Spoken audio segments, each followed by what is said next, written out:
प्रणाम करती हूँ आप सभी को। मैं हूँ मालिनी अवस्थी। मेरा सादर अभिवादन स्वीकार करने के साथ साथ नवरात्रि की मंगल बधाई स्वीकार करें। देवी के 9 रूपों में सृष्टि के, प्रकृति के, अंतर मन के सभी रहस्य छिपे हैं। आज हम बात करेंगे माँ के दूसरे रूप यानी देवी ब्रह्मचारिणी के रूप की। दधाना कर पद्माभ्यम अक्षमाला कमंडलु देवी प्रसीदतु मयि ब्रह्मचारिण्युत्तमा। नवदुर्गा का दूसरा स्वरूप माँ ब्रह्मचारिणी का है। ब्रह्मचारिणी का अर्थ है ब्रह्मचर्य का आचरण करने वाली। देवी महापुराण की कथा के अनुसार माँ ने अपना ये रूप अपने मनवांछित वर को पाने के लिए धारण किया था।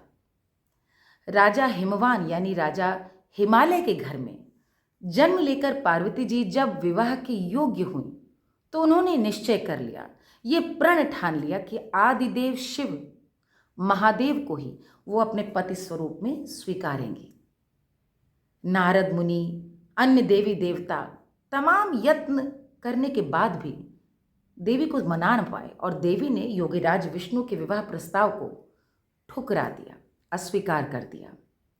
देवी वन जाकर कठिन तपस्या में लीन हो गई और वन में रहते हुए उन्होंने अनेक वर्षों का घोर तप किया। अन्न, जल, फल, फूल, यहाँ तक कि सूखे पत्तों का भोग भी त्याग दिया और यही कारण है कि उन्हें अपर्णा के नाम से भी जाना जाता है। माँ ब्रह्मचारिणी श्वेत वस्त्र धारण करती हैं। उनके एक हाथ में कमंडल और दूसरे में माला सुशोभित रहती है।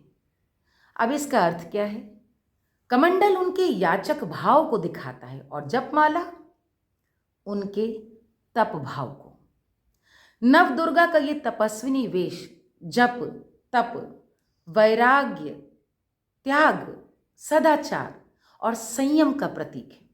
इसके साथ ही साथ ब्रह्मचारिणी देवी प्रकृति की अनन्य सहचरी यानी कि एक सखी के रूप में दिखती हैं।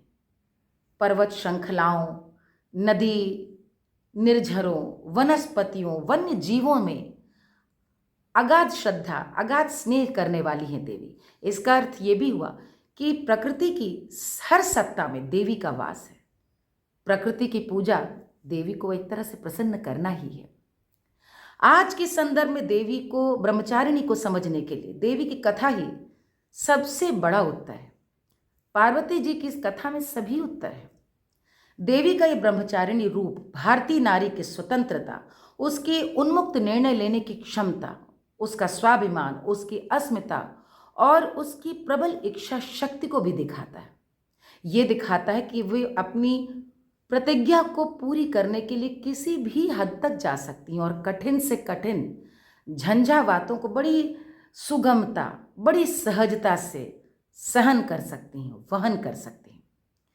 माँ ब्रह्मचारिणी का ये स्वरूप हमें ये भी याद दिलाता है कि नारी जाति को कम आंकना, हेय मानना, ये ऐतिहासिक, सामाजिक और सांस्कृतिक रूप से हमारी सबसे बड़ी भूल रही है। देवी के रूप में तप का ओज है, संयम का तेज है, प्रबल इच्छा शक्ति है। नवरात्रि के दूसरे दिन माँ ब्रह्मचारिणी की आराधना हमारे जीवन में सदाचार और संयम दे और हमें भी शक्ति दे कि देवी की तरह कठिन से कठिन परिस्थिति में अविचलित रहकर हम अपने जीवन के कठिनतम लक्ष्य को भी सुगमता से पा सके।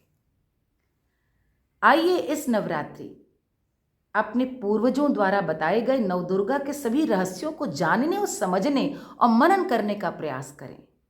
हमारे पूर्वज जो कुछ कह गए, बता गए, उसमें सारे भेद छिपे हैं। आशा करती हूँ कि आज देवी ब्रह्मचारिणी की इस कथा के माध्यम से आपने जाना होगा कि हमारी ये कथाएं आज कितनी प्रासंगिक हैं, आज कितनी सत्य हैं और इनसे आधुनिक भला कोई हो सका है। आज भी सत्य, आज भी धर्म की कसौटी में ये उतनी ही खरी हैं जितने हमारे पुराण, हमारा धर्म, हमारे सत्य, हमारे पूर्वजों की वाणी, धर्म, दर्शन, सांख्य, उपनिषद। देवी आप पर कृपा करें। इसी के साथ विदा दें। नमन।